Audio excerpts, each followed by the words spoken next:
Good evening, Let the everyone. music get on.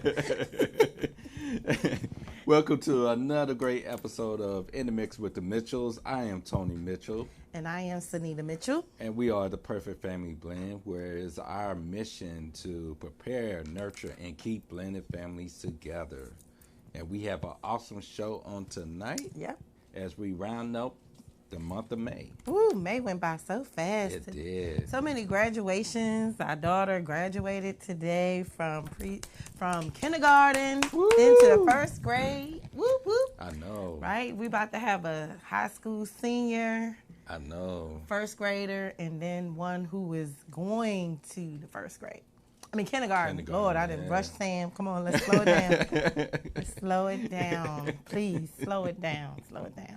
So today has been very busy, and it's just been a really fun day. So we want to we always want to share a tidbit about what our days have been like, as a blended family. And one thing that happens when it's these major events is we all come together. Right. Right? So it was like everybody there. So my dad was there, just all the different people who just love on her. Her godparents were there, and that's the story within itself. And everybody just got along. Yes. So you can be in a blended family and things work smoothly as long as everybody is on the same page of, keeping the kids first. And you said a very important and key thing when you turn the focus away from you and your feelings and you actually focus on the kids Right. and their moments. It's all about them. And, today we were just like, Ari is all about you. It's all about We're her. going to celebrate you. We're going to just uplift you. And she was loving every single moment of it today. Ate it up, honey. Ate it She up. loves all about her. She's already a princess and queen in the making, but she just loves all the attention, and it was important that we love on her that way. Yes. And so May has been very busy. We talked about a lot of things. We spent a lot of time talking about moms, and we spent a lot of time talking about maternal health. We talked about the different things that was going on. And so we wanted to also end, because this is the end of May, Yes. on another important topic, which is May spotlights maternal health.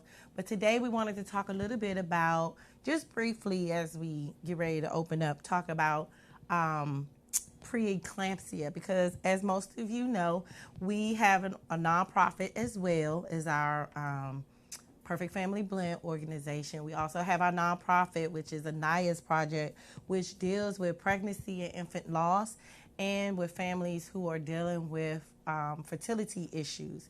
So preeclampsia is a very important medical issue that would indeed cause a pregnancy loss. So just in case you was wondering why we would be talking about that, it's so important because preeclampsia is a pregnancy Now, we're not doctors, so this is just really high level. This is from the MayoClinic.com, okay? But preeclampsia is a pregnancy complication characterized by high blood pressure and signs of damage to other organ systems, most often to the liver and kidney areas, which is why it's so important. And preeclampsia usually occurs between the 20th and beyond weeks.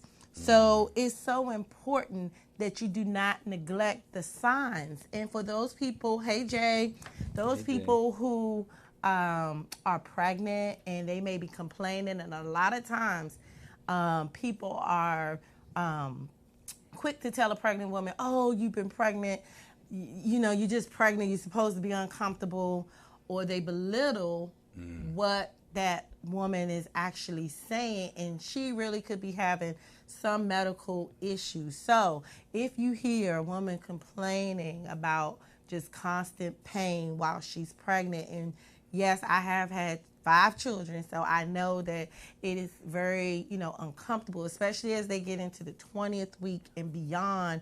Don't just belittle or minimize the pain that she may be feeling, because she really could be going into preeclampsia. So what are some signs of preeclampsia, right? Severe headaches. So if you know someone's complaining about headaches all the time and she's 20 and beyond weeks, don't neglect it.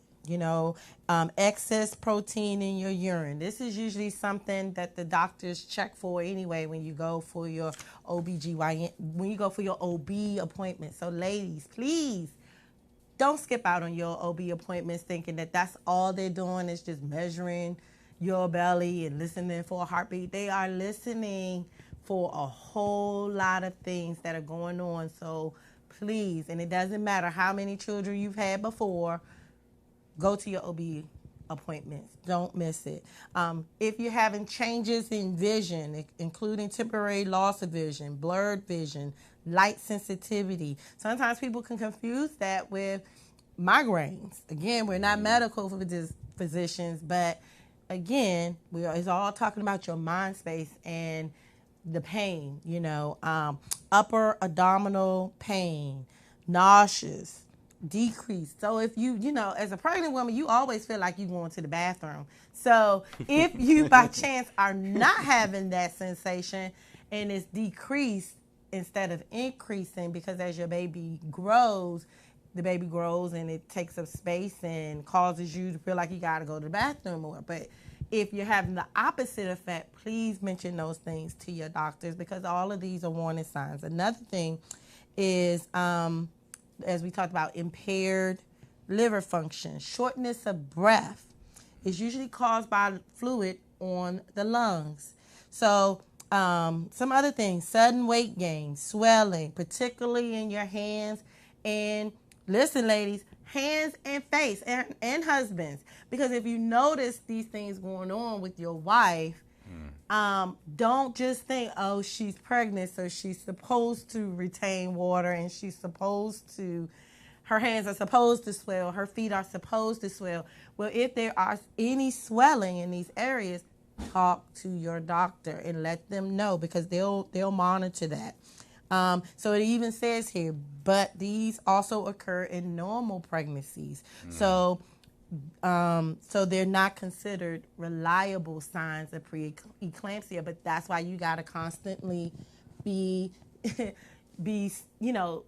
communication with your doctor about everything, because having experienced loss, you want to make sure that you're just communicating everything, because everything could be that one symptom to share that the doctor may know something is going on. So again, they always said that. So if you're having excessive nauseous, if you're having excessive headaches, pains, go with your intuition. Right. They call it intuition. I say the Holy Spirit will be tapping you on your shoulder like something is not right. And when you feel that, go to the doctor.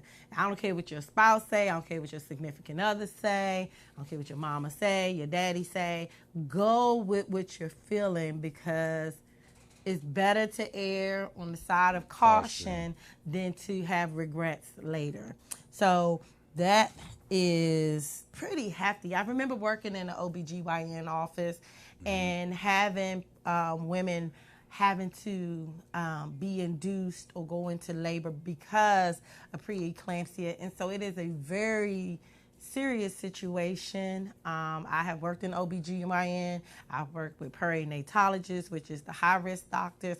So I'm very familiar with the terminologies of preeclampsia. And so it's so important that you don't neglect the signs. And I'm sorry if I sound like a broken record, but please do not neglect the signs. And while we're talking about pregnancy and maternal health, mental health, make sure you're drinking a lot of water. It's hot. It is so hot. Drink. So that's let's see, what else did we want to talk about? Well, I just want to say too, for the husbands, if your wife is currently pregnant or you're actually on the journey to become pregnant, just when that moment happens or you're already in that moment, just make sure you pay special attention to your wife, because it's very important, because your wife might ignore some things, but then you might notice something. And I know for me, when we went through our experience with Anaya, and then we were pregnant with our rainbow baby, Ari, I was definitely just sensitive to every single thing, every little ache, every little discomfort. I was like, hey, do we need to go somewhere? Because, Like, it's okay, babe. I just hit my foot on the bed. It's okay. Right, but I was just like, hey, that hit on the foot next to the bed could lead to something else, and then something else and break into something else. It's okay. I'm 2 seconds away from just grabbing the keys, re-rolling out to the hospital. But yes, but always just be mindful, always be conscious of, your wife. Really make sure that she is okay, and do everything that you can. Attend the appointments. I made sure to attend the appointments. That way I was fully aware of what was going on, what was being said, just in case something did happen. I would at least know how to handle the situation. Right. And something that Tony mentioned, lastly, it was saying that as many as, because Tony mentioned something about, we lost our daughter and the emotions behind that. And so the next thing that we wanted to talk about was that 1 in 5 new mothers experience some form of perinatal mood or and anxiety disorder known as PMD. Now, these illnesses frequently go unnoticed and untreated, often with tragic and long-term consequences to the mother, children, and father alike. So this is important because so many times after a woman has given birth, whether she, had the baby, she comes home, or even after loss, we still go through what they're calling perinatal mood and anxiety, right? There's a lot of anxiety coming with the new baby, and especially after you have experienced loss, there can be some anxiety, because once you have gotten through the pregnancy and you're excited, but if those mood swings and the most people may also know postpartum depression, so those things are real. Like, you could be so excited and so gung-ho, but at the same time it can make you very depressed because maybe you didn't have the emotional excitement that you thought. Because I know for me, I was very excited. I wanted to get pregnant again, and it took 3 years, and then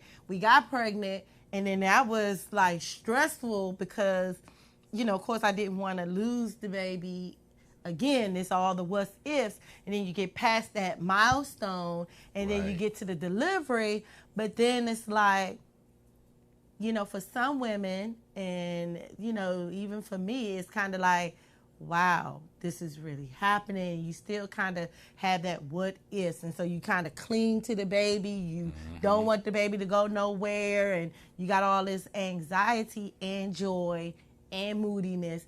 And it can impact how you interact with your other children, how you interact with your husband. So you might be distant. You might be pulled away. Nothing makes you happy.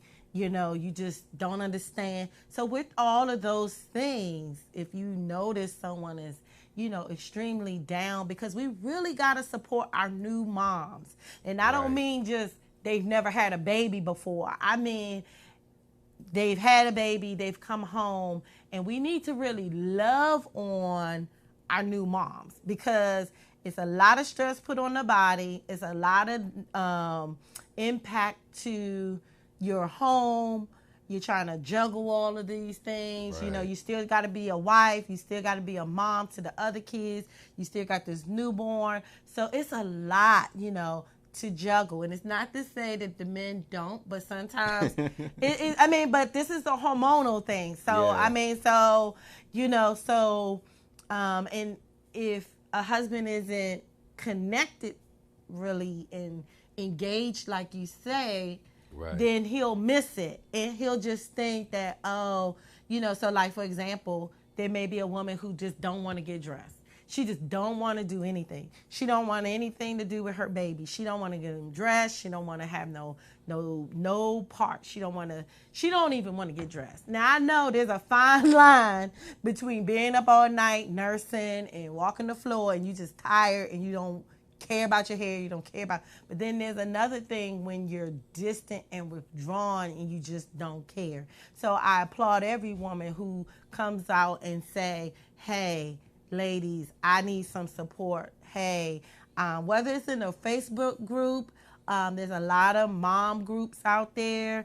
There's a lot of, your women's ministries at church, but like get in some mom groups where they can really, where you really find that comfort zone where they're nurturing you and where you are, because that is so important. Right. So it's just hard to believe that we're at the end of May, and May was maternal mental health, and they are really passing some bills that are going to be coming out yes. to help women, because for so long women have suffered in silence after having a baby, and everybody just expects you to just bounce back and go back to being how you were before. And so you don't always get that support, especially if you've had multiple babies. Like if you've had 1, 2, and 3, everybody's just like, oh, she a veteran at this, so she don't need no support. And that could be the furthest from the truth. If anything, she needs more support,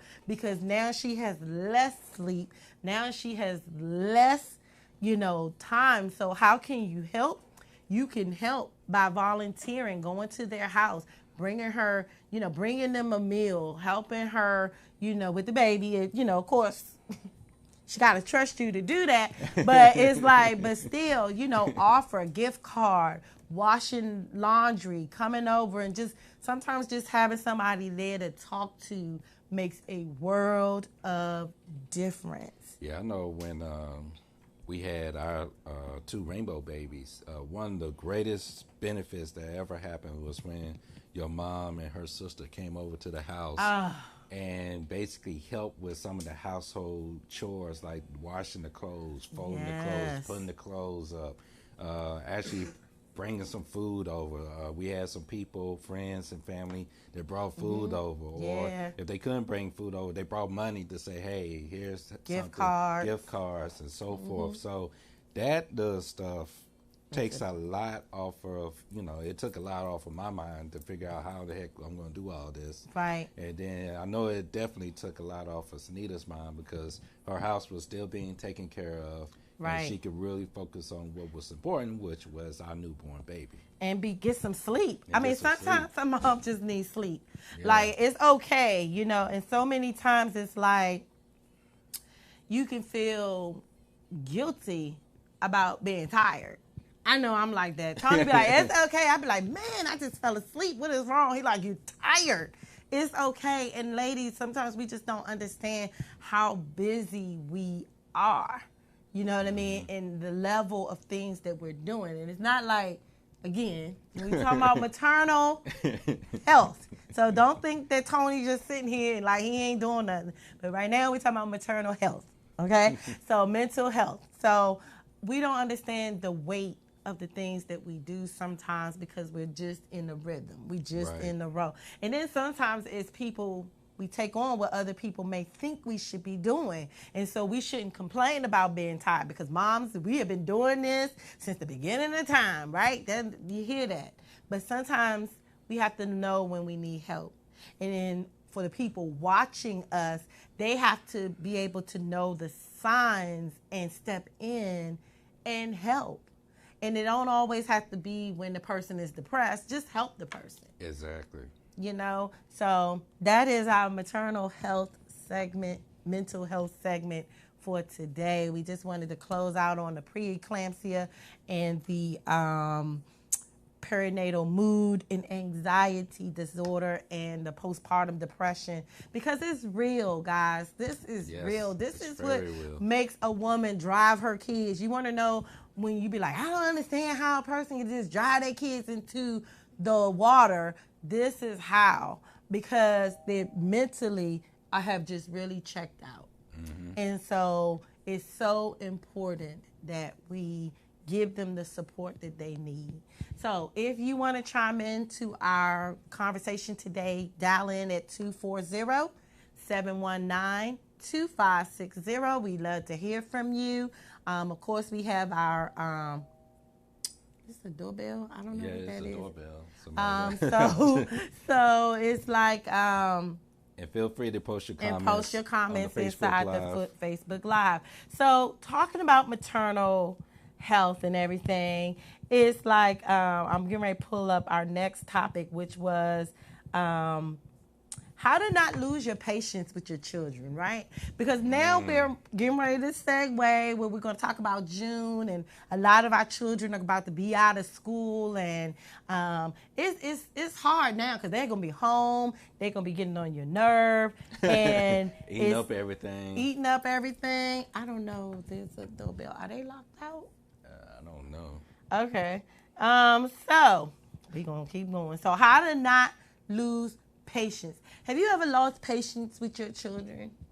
Yes. Have they pushed you to like the very cliff of your emotional sanity that you just feel like, hey, I don't know if I'm going to be able to tolerate you one more day. You know what I mean? I know it's like the doorbell is ringing, so I'm a little distracted. Well, you I'm gonna see what's going on. Okay. All right. I'll be right back.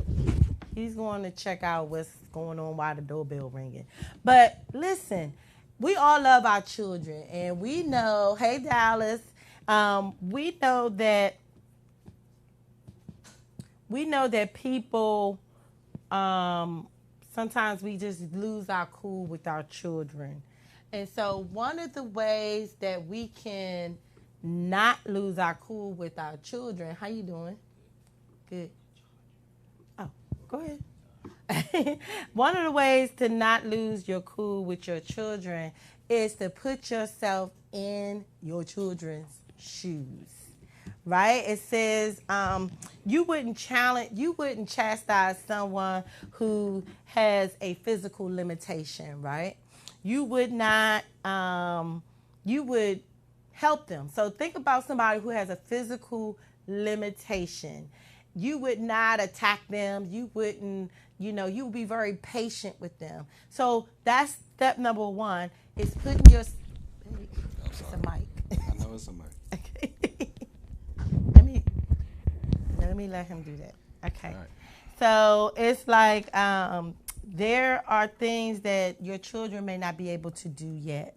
And so no amount of yelling or losing your patience is going to make them hurry up. So, for example, do you yell at your kids in the morning as they're getting ready for school, or you're trying to go? Picture this.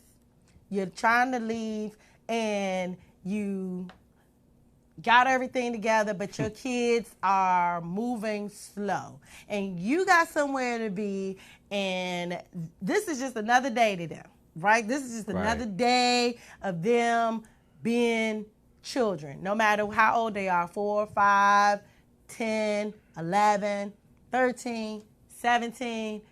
They just have sometimes they just don't care. They just like, okay, whatever, we just on our way. And meanwhile, your frustration level is going from 0 to 1,000, right? And you're yelling, no matter, come on! I told y'all to come on! We need to get out of this house. Don't let me tell you. Let's be quick. Let's move it. Mm-hmm. 1, I'm famous for counting 1, 2. I'm a counter. Let's count this thing down, right? Let's go. How we've been doing the same thing. It's Sunday. This is prime time for us. Church. We are trying to get to church on time. We're doing the same thing. Every week. Why we gotta have this conversation? But no amount of you losing your cool, no amount of you yelling, screaming, threatening, whipping, all of that can sometimes be for nothing. Right. Because they ain't gonna move no faster.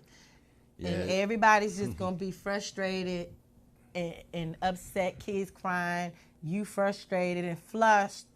You know, and when you come into the church, everybody knows something happened. You try to put on your good face. Praise the Lord, everybody. How you doing? Hey, how you doing? Meanwhile, your kids like, who are these people? Because just a few minutes ago, they was hollering and screaming at us and losing their total cool. And now they come in here and they're like, praise the Lord, hallelujah. Your kids will tell on you. Your kids, they might not say nothing verbally, but they'll say something, you know, with their facial expressions. Mm-hmm. They sad, tears stains.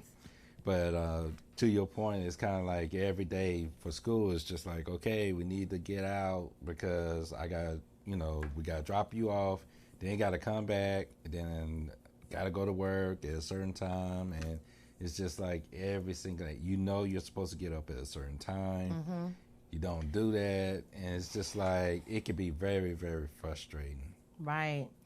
And one of the things that I tell parents, even who come to the daycare, is get down on your child's level. So if you have toddlers, say you got children who are, 2 to, say toddlers 2 to 5 or even 5 to 8, get on their level. Sometimes when you look at the world from their perspective, there's a whole nother world, and that was one thing I learned when I watched this one video, and it talked about if you want to know the dangers in your home, get down to where your children level is, no matter how old they are. Like, if they're teenagers, but if they're, young children, adolescents, preteens, still get on their level because the world looks different from where they are, right? It's just like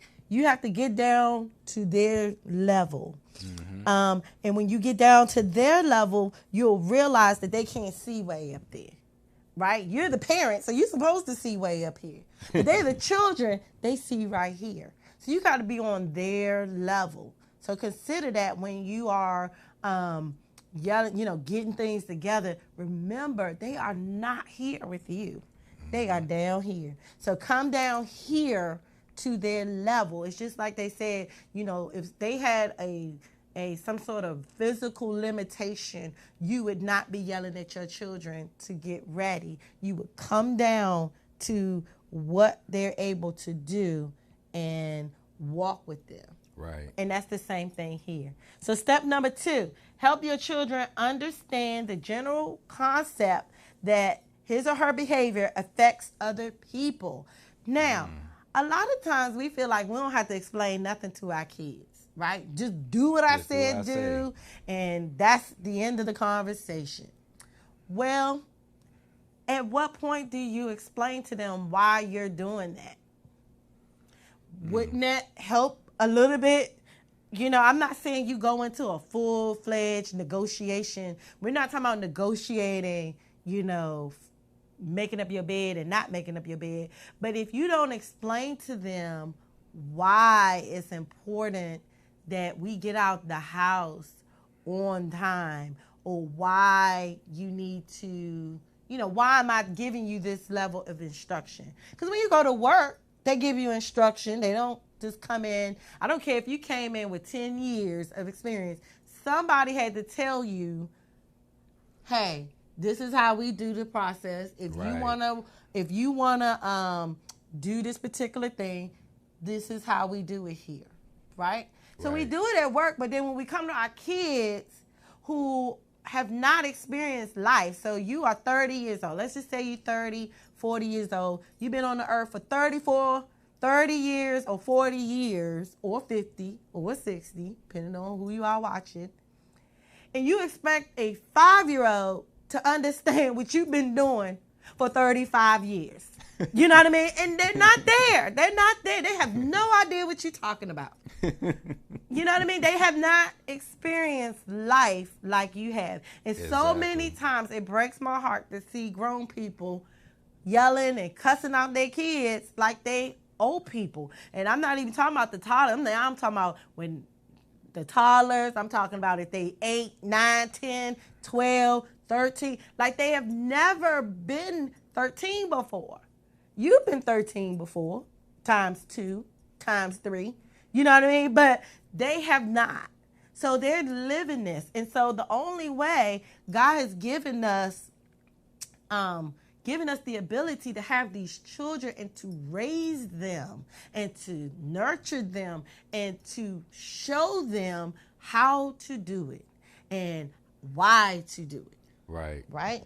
Because children are a blessing, and we have to respect and treat our children as such. So just like to Sunita's point, we can't talk to our children at an adult level. Kind of goes back to that step 1. And then step 2, just like you said, explain it at their level. Don't try to explain it at a high level adult will understand, but explain it as if you have toddlers, explain it that a toddler will understand it, a young adult, a teenager, so forth, so that they will get the concept of where you're actually coming from, and they'll be better able to grasp to it. And then next thing you know, once they know the why, sometimes children will just conform because they know why we have to do this, because you took the time to actually sit down with them and actually explain why it's so important for us to be at church on time, why it's so important for you to be at school on time so you can get settled in, why it's so important to clean your room or to do your chores, X, Y, and Z. So once you explain it, then, it makes things a lot easier. Right. The next step is number 3. Examine your reactions. Ask yourself, what emotional triggers has your child pulled to make you react with impatience? Let's say that again. Ask yourself, what emotional triggers has your child pulled to make when you are acting impatient, ask yourself, what is it that your child has done to pull that trigger emotionally from you? Consider that you might be embarrassed and think of her actions and think her actions are a reflection of your parenting skills. So sometimes our reaction to our children is not about what they are doing. It is basically how we look. Yes. So if your kids are late for school, you're not really mad that they late for school. You mad because the school is going to think that you are a horrible parent and they're making you look bad because they're showing up late. You're worried about getting to church on time, not because you're worried about the children and, you getting there on time, but you just worried about what are people going to say about you being late. If your children, come in and they're dirty, we're famous for this too, dirty before we leave. Is it really a problem that they drop that milk on their shirt? You know what I mean? Yeah, we want them to look clean, but is it really a big deal? You know what I mean? Are the ushers at church going to stop you from coming in because your child got a milk stain on the shirt? Like, is it really worth the blow up? And you have to ask yourself, what is making me react this way? Right. What is making me lash out at my children, teenager? Because we don't want you to think we just talking about small children. We're talking about everybody. Why are you yelling at them? Examine yourself. Is it about you and how you look? Or is it really about you just trying to teach them a lesson? Or is this about you? And just a moment of transparency, it kind of makes me think about, I was raised by my grandmother. My grandmother, when we go out in public, I will always get that speech of don't ask for nothing, don't touch nothing, you better not act up in the store. And I can remember clearly one time I tried her and I was running around the store, running in between the clothes racks and so forth. And she got so mad, she got me right then and there in the store. And she said, "You're embarrassing me." And I can remember that. And it's kind of pretty much when I lose my cool, because it happens, I lose my cool with the kids. And it's pretty much a matter of don't embarrass me in front of everyone. It's not a matter of they're just acting out. It's just a matter of, hey, you're embarrassing me. You're making me look bad. Stop doing what you're doing. So this is a good point to really point the mirror back at you. Turn the mirror around. And it's a matter of self-reflection to really just say, why am I reacting in anger, or why am I acting, in these outbursts, towards my kids when they do X, Y, and Z.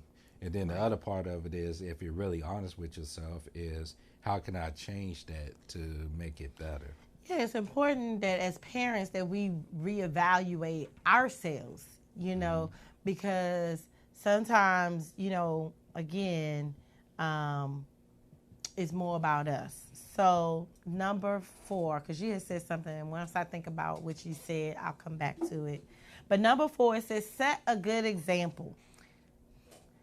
This is the counteractive to do as I said and not as I do.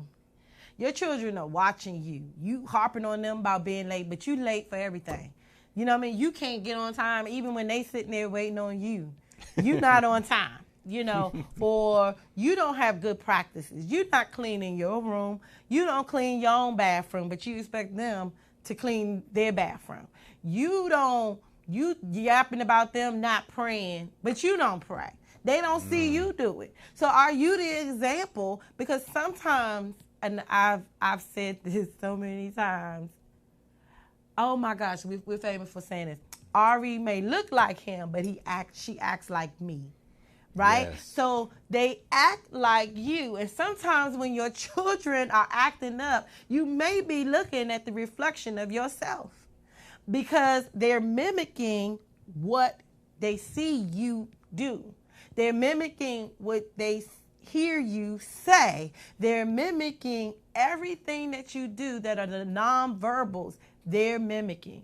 So you can say what you want all day, but if you're not being the example of a financial steward, it's important to teach them things that we've learned. We bad money managers. Okay, we need to include the kids on their level, on how to be good stewards over their finances. Right. But if you shopping every time there's a sale, and then your kid comes in and be like, can we, we in Target, can I get this? You always want to spend money every time I turn around. But they just saw you go in Target and just buy a whole bunch of stuff that you didn't go in there for. Right. You like, we coming in here for soap powder, and then $100 later, you got like a whole rack of stuff in the cart. So again, are you the good example? Make sure that they're not picking up your tendencies. If you hear your kids talking about another kid, are you talking about other people in front of them? Because if you're doing it, then they think that it's okay. Right. It's okay to talk about little Dominique behind his back, because I see my mommy and my daddy talk about people who just came in the house, and as soon as they leave, they go, my goodness, I'm glad they gone. Whew. I mean, really, I ain't think they'd ever leave. Or did you hear what they said? You know what I mean? Right. So they pick up on all of that.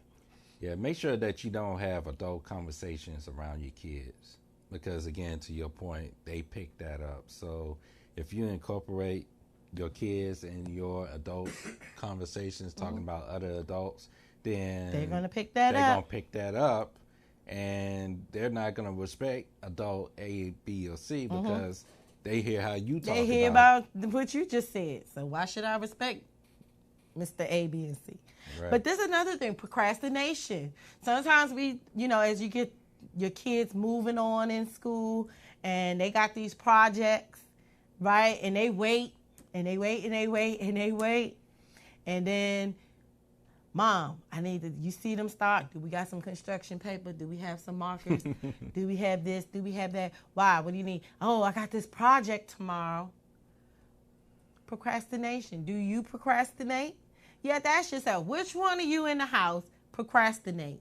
Because chances are one of your kids is going to become a procrastinator based on what they seen you model. So be the good example. Number 5, because we have 7 steps. Set boundaries and behavioral expectations for your children or child and enforce them consistently. Are you wishy-washy in what you want them to do? 1 minute, 8 o'clock, we going to bed, da-da-da-da-da. Then the next minute, you like, it's 9 o'clock, you can stay up. Or when you're out and about and you're doing things and they're like, you see it's 8 o'clock, but because you're doing something for yourself, you ain't worried about them going to bed at 8. Right. But, are you 1 minute telling them, just go ahead and do the dishes, and then the next minute you taking the dishes from them? Are you 1 minute saying, oh, it's okay, don't worry about, doing your homework today. We can just do it tomorrow, or we can do it over the weekend. We've been like that. Yes. And then the next minute is, you need to do your homework every day. You need to be doing this. You need to be doing that. But you send mixed messages.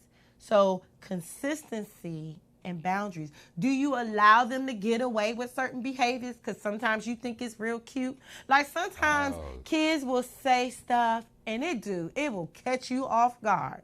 And they'll say something totally inappropriate, something that they heard and you didn't even realize they said it, and then they repeat it. You laugh in front of them, and then they say it again, you laugh, and then the third time they say it, you want to pop them, but the last 2 times you laugh, which meant that you set the boundary that said that it was okay for them to do. So right. you set the boundary to say that this was okay.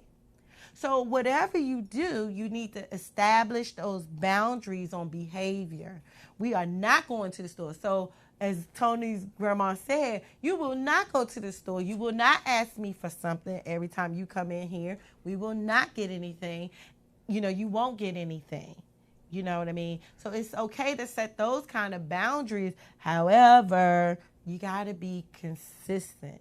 You got to set the boundaries. Hey, if you say you got to get straight A's, or you need to pull that C up to a B or an A before you can get the latest toy, be consistent. Don't let that report card come home and they still got the C. You like, well, you put in the effort. No.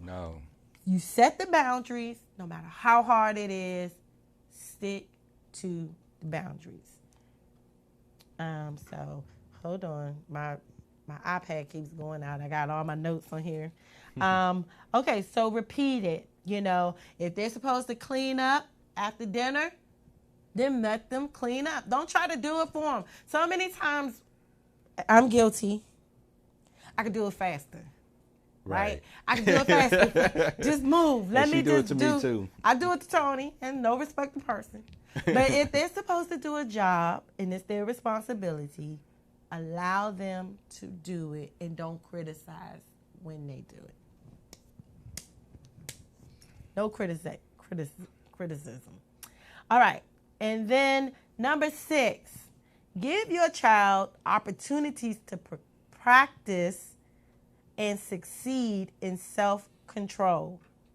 Use age-appropriate strategies to set him up to do things such as wait without complaint, get along with the siblings, complete a set of chores without being closely monitored. We just talked about that. Mm-hmm. Don't hover. If you tell them to do it, go away. Quit standing over them. That ain't how you do it. I know I do. Come on. Just slap my hand, Tony. Tony was like, follow your own advice. I'm horrible. I would be like, why are you doing that? I sit there. We got like a little bar table thing, and I'll sit there, and all of them hate it. They all hate it if I'm sitting there, and you just see them looking like, I know she's sitting there watching me. She's watching me wash these dishes. I'm like, you missed the spot. So don't do that. I'm guilty of number 6. Of hovering, and I usually just walk off. It's better for me when I just walk off and not complain, right? and give them stuff that they really can do. Don't set them up for failure. If you know your child can't reach the washing machine and they 6, right, don't tell them to go wash clothes. Don't tell them to go put something in the washing machine. You know they can't reach it.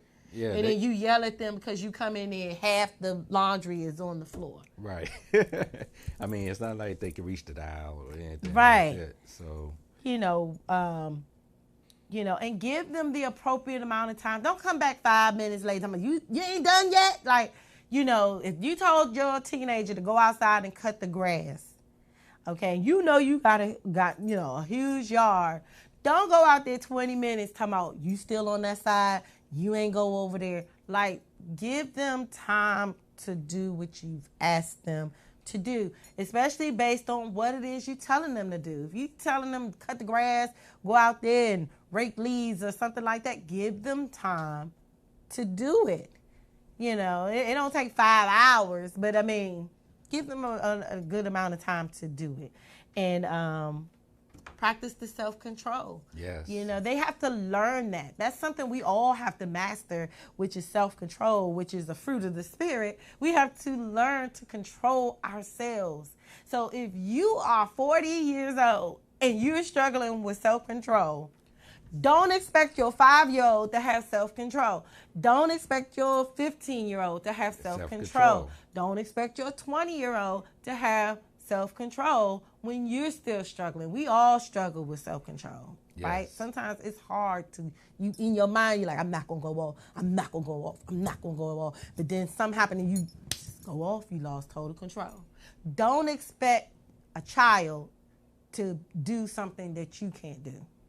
Right. Remember, again, you are the example that they're looking at. I mean, they're looking at you basically almost every day, all throughout the months and years. So if you're suffering from lack of control or patience or any other area that you identify as a weakness, they're looking at that too. So the one thing you can do is to work on that, to strengthen it. And then they will know, hey, if I see something that I need to work on, I saw my parents working on it and they got better. I know I can work on it and be better too. Right. And number 7 is practice patience. Right? I'm guilty.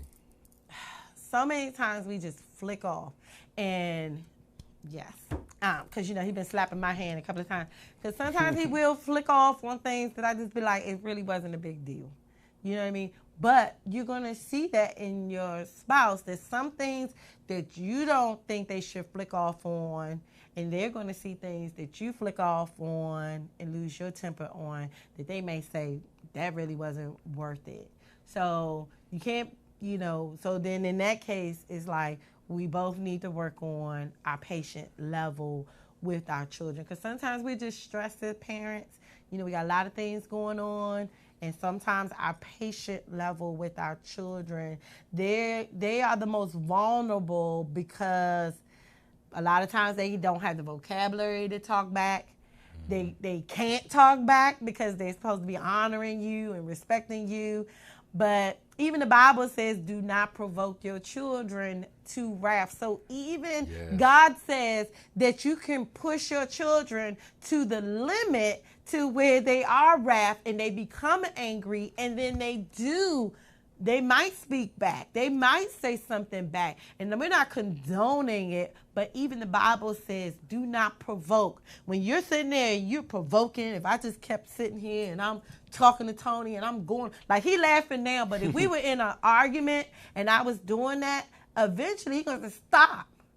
You know what I mean? And so eventually your kids, if you keep going at them, eventually they're going to say, stop. So it behooves us to practice patience. The Bible talks about patience. It says, let patience work its perfect work, right? Right. It says, allow patience to do what it needs to do to get the result that you're looking for. Yes. Right? But the problem is we're too impatient and we don't allow our children to mature at the levels that they're supposed to mature at. We want to hurry them up. You know what I mean? But patience says, I'm going to walk with you through the levels that you're on, and I'm going to correct you when I need to be corrected. But I cannot correct you out of my anger, out of what it makes me look like. Exactly. That's good. So I have to have patience with you, because a lot of times when people go off it's because all day certain things have built up, and sometimes your kid can't take you to that level where you like, they do one more thing, that's it, whooping butts, that's it. But a lot of times we really just gotta exercise patience, you know. And I would even dare for numbers step number 5, setting boundaries with your own self about what is going to be your level of boundaries that I'm not going to go off. I'm going to allow my children up to this point before I react. You know what I mean? And again, it comes with last step, which is practicing that. You have to practice this thing. Like, you have to practice patience. You don't go off at work. This is the thing. This is what I'm saying. So we know how to set boundaries and keep our cool where we don't have the authority to go off at. You know what I mean? But when you go home, you feel like you in authority, you in dominion, you in your own place, you are the ruler. You know what I mean? And all of that is fine, but exhibit that same level of constraint with your children, because I'm sure you in a staff meeting and people say stuff that's sideways to you, and you don't, you know, what? Yeah, you ain't going off. You calm, you quiet. If you training somebody at work, you don't go off on them. You don't yell at them. You don't call them stupid. You don't call them dumb. You don't, you know, why they hire you. Right. You might think it. That's a whole nother topic. You might think it, but it never comes out of your mouth. You might murmur it. When you sitting at your desk and you working and you hear somebody say something, you might be like, that was just so dumb, right? But you didn't unmute, but that was so dumb. Then the first thing you like, make sure I'm on mute. Right? I've been guilty of that. So we got to exercise that same level of practicing patience with our children and not just spew out all of the negative things that they're not doing right or repercussions to everything. You know, I know people who just spank their kids over everything. They miss the trash can, pop, like, no, what are you doing?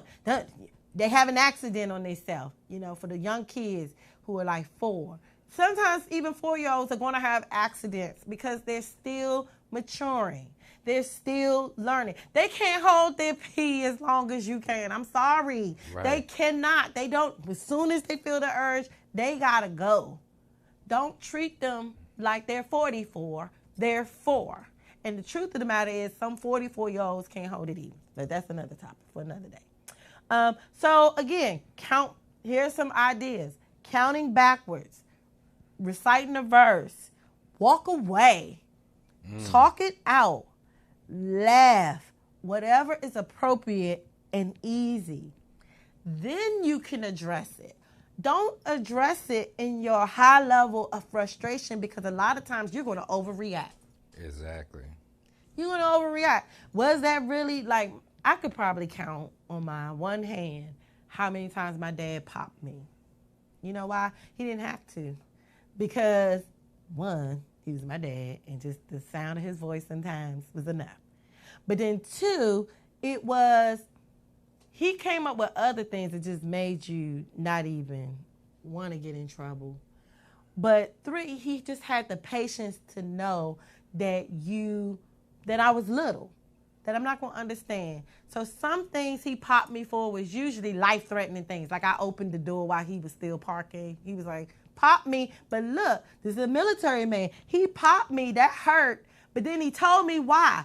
Are you explaining what you popping them for? Or are you just going frailing off on them, beating them to crazy, and they don't even know? Like, it ain't even about what it is anymore. Why you hit them. You just unleashing some sort of frustration out. And believe me, we believe in spankings. The Bible says, spare the rod, spoil the child. We know that. We're not saying don't spank your children, but don't spank them out of your anger, because a lot of times you will overreact and overdo what it is that you're trying to correct. So do it, talk it out, walk away for a minute, get your thoughts together, and then come back And if you still feel the need that you need to spank your child, then spank them. But, practice patience. And that is, again, as we end, none of these 7 steps you're going to be able to do overnight. So don't think you're going to wake up tomorrow and be able to do this or mastered it. But each day, just think about it. So I'm going to quickly just go over it. Having patience with your children. Put yourself in your child's shoes, getting on their level. Number 2, help your child to understand the general concept of their behaviors and how it impacts other people. Number 3, examine your reaction. Is it about you? Right. Or is it really about you?